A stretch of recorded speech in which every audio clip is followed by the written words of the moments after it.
upgraded to enable stretching the flight envelope while using the unique weapon systems made by Israeli industry.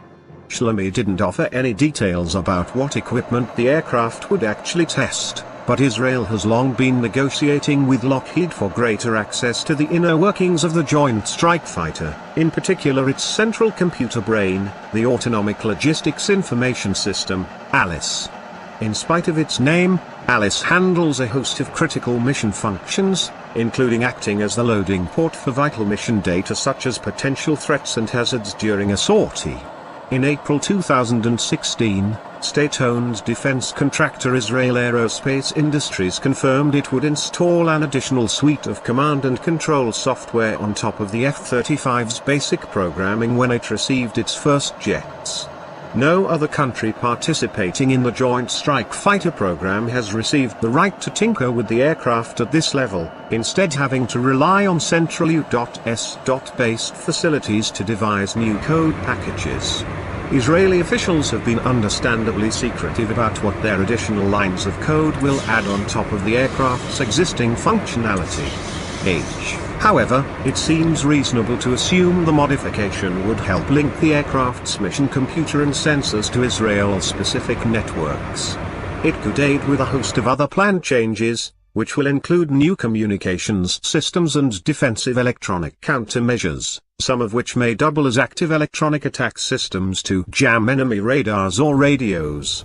This combination of equipment could potentially make the Israeli jets more multi-purpose than their counterparts around the world. And having access to the software and mission systems architecture could help keep the jets fully capable even if the country suddenly found itself cut off from the global infrastructure the US military, Lockheed and other future F-35 operators are establishing to support the ALICE. The ingenious, automated ALICE system that Lockheed Martin has built will be very efficient and cost-effective, an anonymous Israeli Air Force officer told Defense News in 2016. But the only downfall is that it was built for countries that don't have missiles falling on them.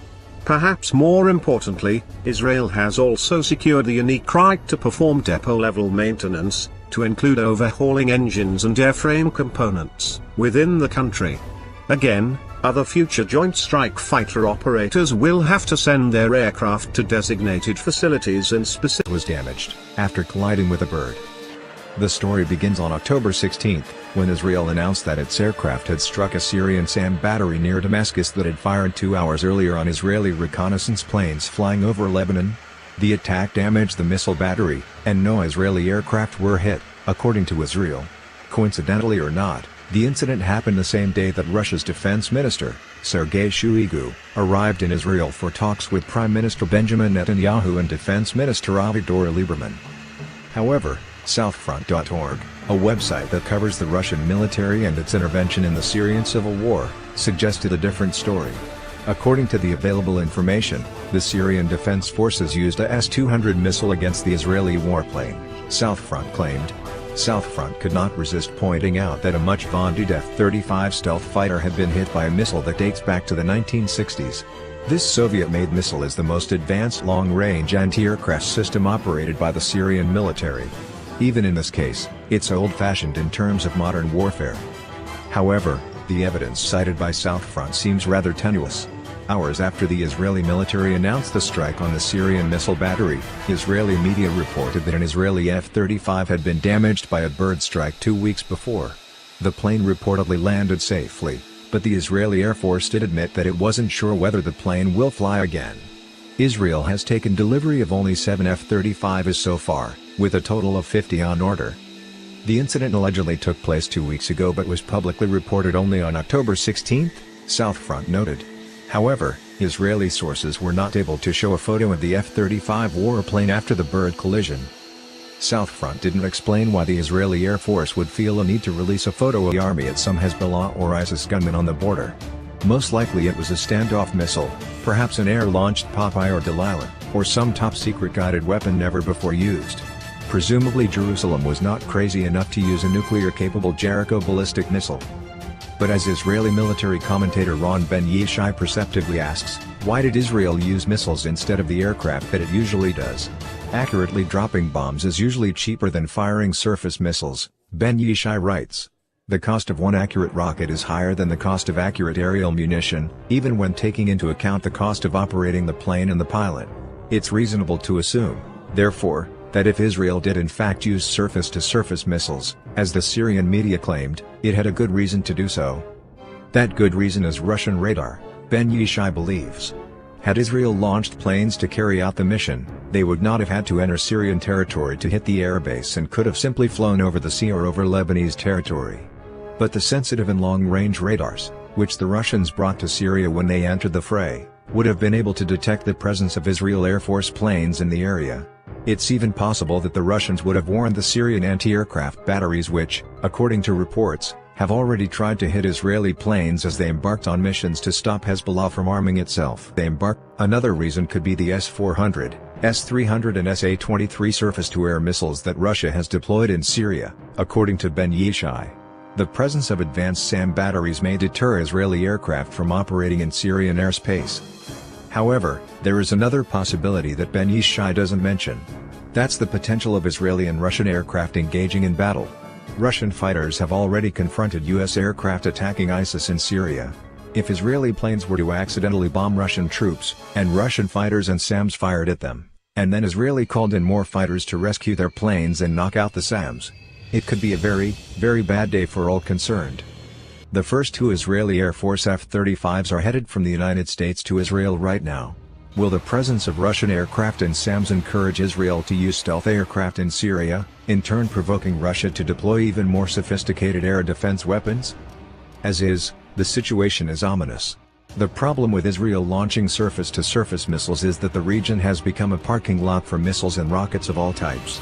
As the Americans and Soviets learned during the Cold War, missile blips suddenly appearing on radar screens can make people nervous, especially for states like Israel and Iran that have, or may have, nuclear weapons. Israel has also long believed, as with the strike on Saddam Hussein's Assarak nuclear site, that it's better to neutralize potential threats before they become actual threats. If Israeli intelligence should detect, for example, Iranian weapons of mass destruction being transported across Syria to Hezbollah in Lebanon,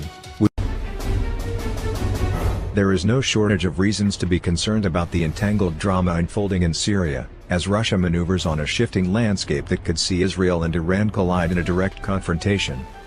Commentary in the Wall Street Journal on Monday urged caution on the part of Moscow, arguing that Russia has already nudged the regional arch-enemies closer to war.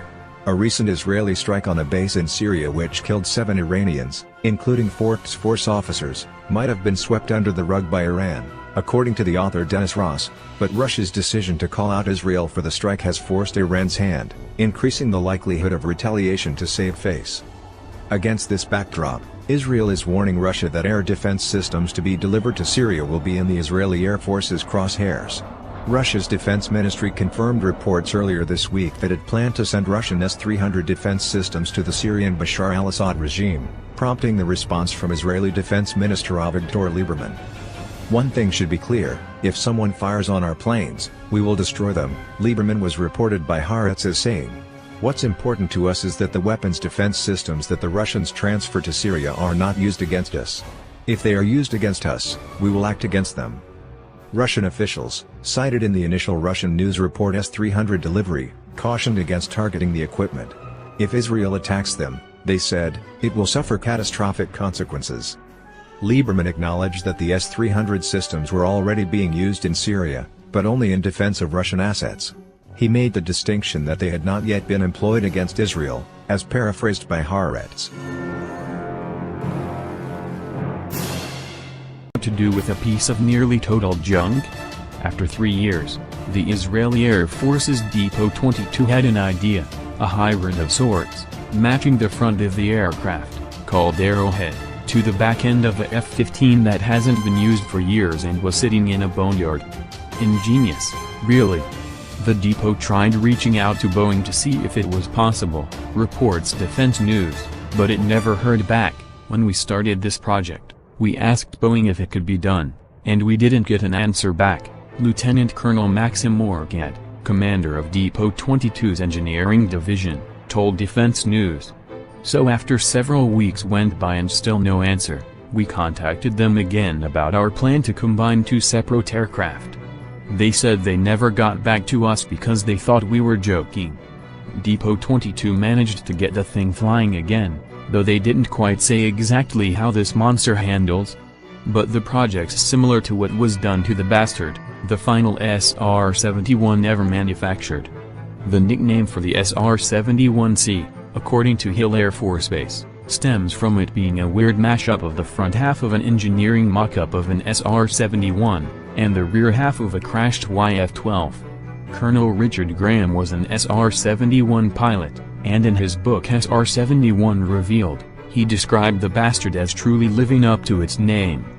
The C model remained in storage at Beale Air Force Base, and was to be used only if the B model was going to be grounded for an extended period of time. Maintenance named the C model the Bastard because of its hybrid origin. They hated to work on the aircraft because